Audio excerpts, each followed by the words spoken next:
मरहबा collection mall, readymade कपड़ों का भरपूर खजाना। Jeans pant, T shirt, cargo pant, night pant, बच्चे और बच्चियों के लिए अच्छे खूबसूरत और उम्दा ड्रेस पर स्पेशल डिस्काउंट। रेडीमेड कपड़ों की खरीदी पर 20% डिस्काउंट। पता याद रखें, जमूर हाई स्कूल मेन रोड, जैतून हजीन मस्जिद के पास, मालदा चौक, मालेगांव।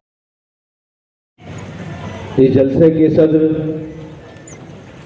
अली जनाब निहाल अहमद अंसारी साहब, हमारे ऑल इंडिया मोमिन कॉन्फ्रेंस के कौमी सदर और आज के मेहमान खुसूसी जिनकी आमद पर यह मजलिस सजाई गई है और आप सब यहाँ जमा हैं, अली जनाब फिरोज़ अहमद अंसारी साहब, धुलिया के सदर, हमारे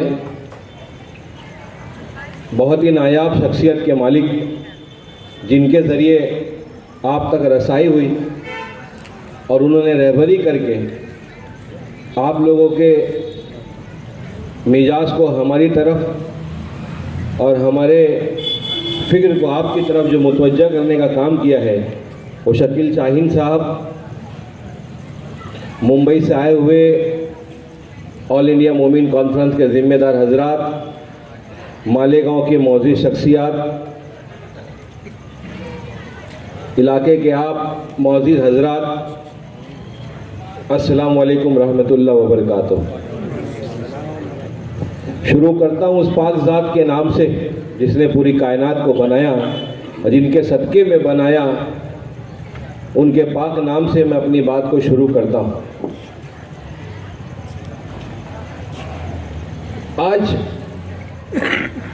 जितने भी मुकर्रिर मुझसे पहले बात किए, मुझसे ज़्यादा फ़ाल, मुझसे ज़्यादा तालीम याफ्ता, मुझसे ज़्यादा दानिश्वर, मुझसे ज़्यादा कौम की फ़िक्र रखने वाले हजरात थे। उन सभी की बातों ने आप सभी को कहीं ना कहीं फ़िक्रमंद ज़रूर किया है। जिस तरीके से हम हमारे कारोबार की फ़िक्र करते हैं, हमारी नौकरी की फ़िक्र करते हैं, हमारे परिवार की, हमारे बच्चों की फ़िक्र करते हैं, उसी तरह हमारे अंदर कौमी फ़िक्र आ जाए, ये इजलास उसके लिए रखा गया है। अपने लिए जीना ये जानवर की फितरत है, कौम के लिए जीना ये इंसानों की फितरत है। ये मेरे लाडले आका ने हमें समझा के गए हैं, बता के गए हैं। और इखलाक और यकजहती से जो मीनार तामीर होता है, उसे तोड़ने की कोई भी दुश्मन की ताकत नहीं होती। वो मीनार से हम सबको नेस्त नाबूद करने का काम करते हैं। हम वो लोग हैं जिन्होंने मुशरिकीन और मुनाफिकीन को धक्के मार के निकालने का काम किया है। हम वो लोग हैं जो आज़ादी के वक्त अंग्रेज़ों को लात मार के, लाठी मार के, गोली खा के निकालने का काम किया है। हम वो लोग हैं जब मुत्तहिद थे तो देश की सियासत को पलटने का काम किया है। हम वो लोग हैं जिन्होंने मुल्क के मयार को बनाने में अहम किरदार अदा किया है। हम वो लोग हैं जिनके पुरखों ने इस मुल्क में ऐसी ऐसी इमारतें दी हैं जिस इमारतों से हमारे मजहब का, हमारी ज़ात का, हमारी सोच का और हमारे इत्तेहाद और हमारी कौमी यकजहती का पैगाम चीख चीख के चिल्लाता है। आज तो आ जाए और पूरी दुनिया के अंदर, ये खाली हमारे यहाँ के बाबा की बात नहीं है, हिंदुस्तान के बाबा की बात नहीं है, पूरी दुनिया के अंदर, पूरी दुनिया में एक मशीनरी काम कर रही है जो हिंदुस्तान से नहीं, पूरी दुनिया से आज की इस मुसलमानों का, अक़लियतों का बहुत सारे नाम मिट्टी में मिलाने के लिए, उनको ख़त्म करने के लिए, उनकी तरक्यात को रोकने के लिए, उनकी तालीमी उपज को ख़त्म करने के लिए वो भी आए और बड़ौदा की जानिब से हाथ में तलवार लेके, चाहे बम लेके, उससे खतरनाक जहरीली सोच लेकर खड़ी हुई है। ऐसी दुनिया के अंदर हम जी रहे हैं, ऐसी दुनिया के अंदर हम सांस ले रहे हैं। अब जब दुनिया में ये हालात हैं तो मेरे देश के भी हालात आप सब जानते होंगे। आज रिजर्वेशन की बात हो रही है। मोहतरम हसीन धुलिया से भी यहाँ पर हमारे आज जो लोग बिरादरी के जिम्मेदार इस मुल्क के अंदर काबिज हैं, सुलेमान सरदार वो सारे के सारे अंधे भी हैं, बहरे भी हैं, गूंगे भी हैं, और छोटे और मक्कार तो एक नंबर के। करना चाहते हैं। मैं उनकी सोच के अंदर आरएसएस पल रही है। और हाजी निहाल साहब आरएसएस का सबसे बड़ा एजेंडा अक़लियतों को नेस्तो नाबूद करने का है। अक़लियतों को उनकी ताकत से दूर करने का है। और आप देखेंगे कि पहले जब हमारे बुजुर्ग हिंदुस्तान में रहा करते थे तो जो सियासी जमातें हुआ करती थी वो उंगलियों पे गिनने की होती थी।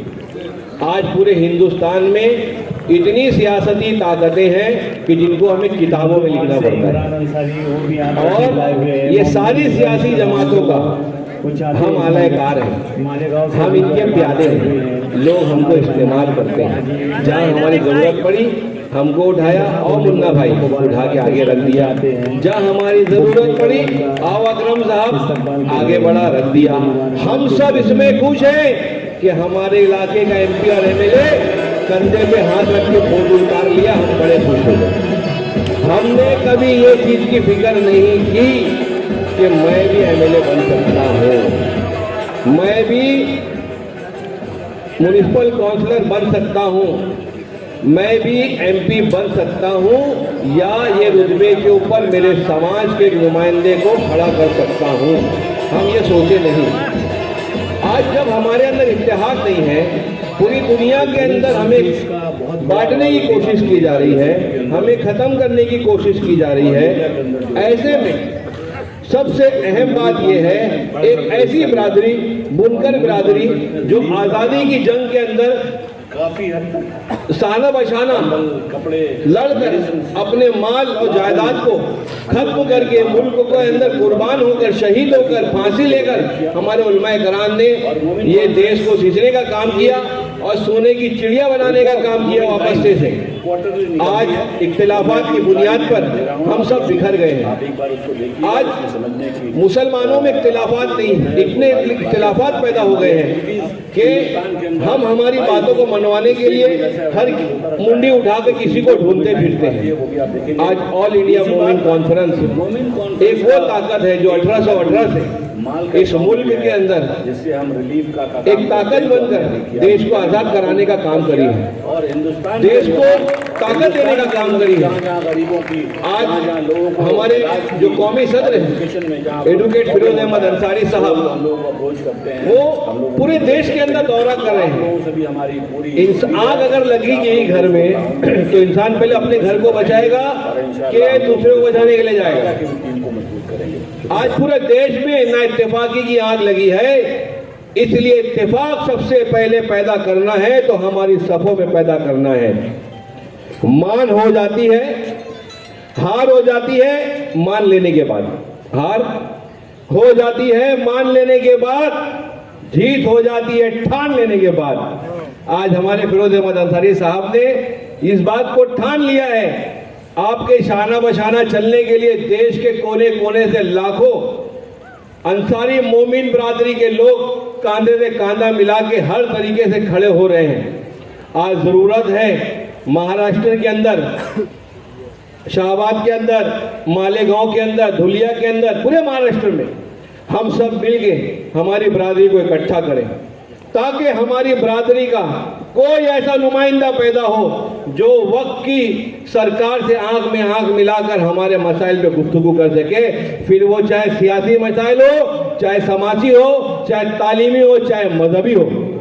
आज जिनको हमने भेजा है, कभी हमारा मजहबी मसाइल आता है, बद अल्फाज में बोल रहा हूँ, न्यूज़ वाले के सामने खड़े होने के लिए नजर नीचे रखते हैं, छुपते फिरते हैं, अखबारों में लिखने के अंदर उनमें हिम्मत नहीं होती, क्योंकि वो ये समझते हैं ये तो जो इन्होंने वोट दिया है मुझे, ये लोग तो हमारे हैं, इनको तो कभी भी मैं इलेक्शन के 6 महीना पहले जाके मना लूंगा, इनको समझा लूंगा, अपने साथ कर लूंगा।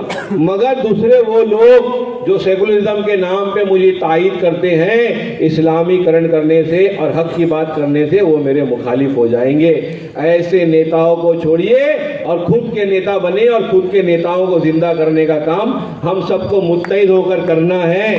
और अगर हम सब मुत्तहिद हो गए, हमारी बरादरी हो गई, तो यकीन जानिए जमहूरियत का निज़ाम सरों को गिन के चलता है, वोट को गिन के चलता है, उंगलियों पे निशान लगाने चलता है। अगर कौमी सतह के ऊपर ऐलान हो गया कि हमारे समाज का, हमारी कौम का ये नुमाइंदा फलाने इलाके से खड़ा है, सारे बरादरी के लोग एक तरफ हो जाओ। अगर वो कॉन्स्टिट्यूएंसी के अंदर 20,000 वोट होंगे और वो 20,000 में सिर्फ मेरे वोट 5,000 एक तरफ गिर जाएंगे तो हमारा नुमाइंदा चुनकर आ जाएगा, मगर लोग उसको बांटने का काम करते हैं। आज ऑल इंडिया मोमिन कॉन्फ्रेंस इसीलिए आगे आकर देश के अंदर हमारे भाइयों को जोड़ने का काम कर रही है कि देश में जो आग लगी है वो आग को पहले हमें अपने घर को बुझाना है। मेरा घर मेरी बरादरी है, वो बरादरी के लिए हमारे अंदर जुनून पैदा करना है। जिस तरह मैंने मेरे बच्चों की परवरिश की, जिस तरह अपनी बीवी का ख्याल रखा, जिस तरह अपने खानदान वालों का ख्याल रखा,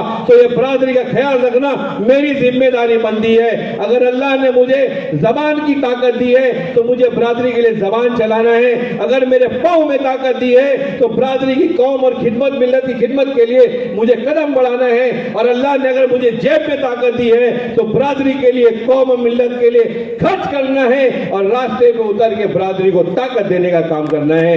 और यही मकसद के साथ आज जो शाहबाद के अंदर ये इजलास रखा गया है, आप सभी माशाअल्लाह बहुत ही जिम्मेदार, बहुत ही गयूर और बहुत ही मोहब्बत प्रस्त इंसान हैं। आप लोगों ने हमें गले लगाया। आने वाले दिनों में मोमिन कॉन्फ्रेंस को भी आप गले लगा लीजिए, उसके बन जाइए, उसे अपना बना लीजिए। इतने मिंबर साजी यहाँ कर दीजिए कि यहाँ के लोग देख के परेशान हो जाए कि अचानक ये क्या हो गया, ये कौन सी एनजीओ आ गई, ये कौन सी ट्रस्ट आ गई, ये कौन सी तंजीम आ गई कि सारे के सारे अंसारी मोमिन बरादरी वाले एक तरफ जाके खड़ा हो गए।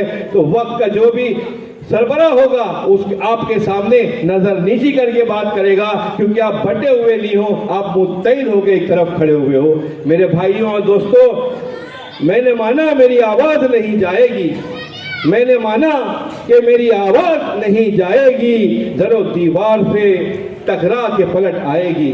मैंने माना कि मेरी आवाज नहीं जाएगी, दरो दीवार से टकरा के पलट आएगी। अब भी मौका है, अंधेरों का करो कोई इलाज, अब भी मौका है, अंधेरों का करो कोई इलाज, वरना ये कौम अच्छे वक्त के लिए तरस जाएगी। शुक्रिया, खुदा हाफिज।